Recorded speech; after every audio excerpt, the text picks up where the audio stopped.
Hey everybody, this is the Vapeologist here doing a review for the Magic Flight launch box for VaporizerReview.com.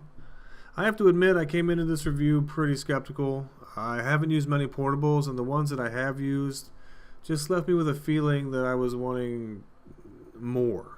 They worked, but they never gave me that over-the-top wha-bam that I was looking for.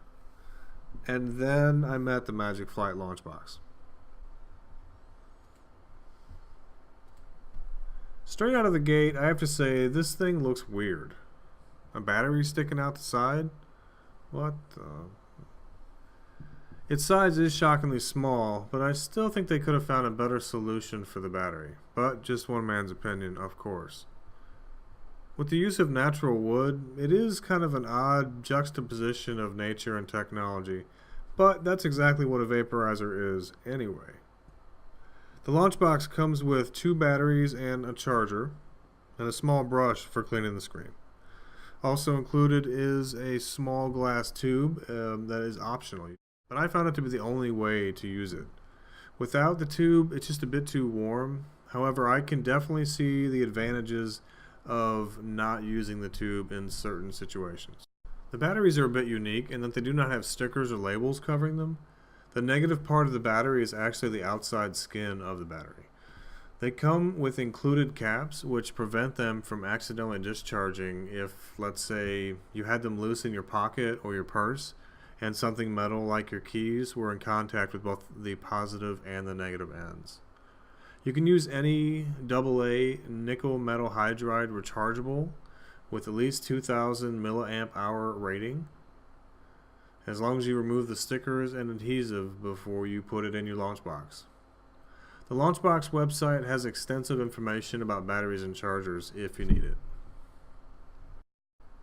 Magic Flight recommends that you grind up your herbs very fine, not chunky in any way. A normal twist grinder should work just fine, but I found that a grinder card, which has a fine grade grind to it, is best.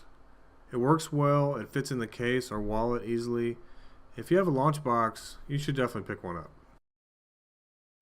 When you load the chamber, it's important to know that the screen is very thin and fragile. Load but never pack tight, or you could easily damage the screen. And never load higher than the shoulder of the level of the trench so that you can shake or stir between draws. This version has a click lock lid, but some older models might use a rubber band.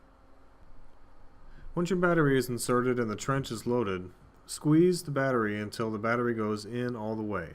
There's a rubber ring inside that keeps the battery from making full contact until you squeeze. The light should come on inside the unit, visible through the draw hole. Wait 4 seconds and draw on the vape. It's important not to draw too hard, just take little sips, or draw very slowly. But you will find instantly that taking a bunch of little draws feels very familiar. The taste and flavor are very good with the launch box. It's not woody or electronic in any way, and as long as you use the glass tube, the hits are smooth and cool. This thing doesn't make huge clouds, but that is just fine with me because the desired effect is still achieved. It works and it works well.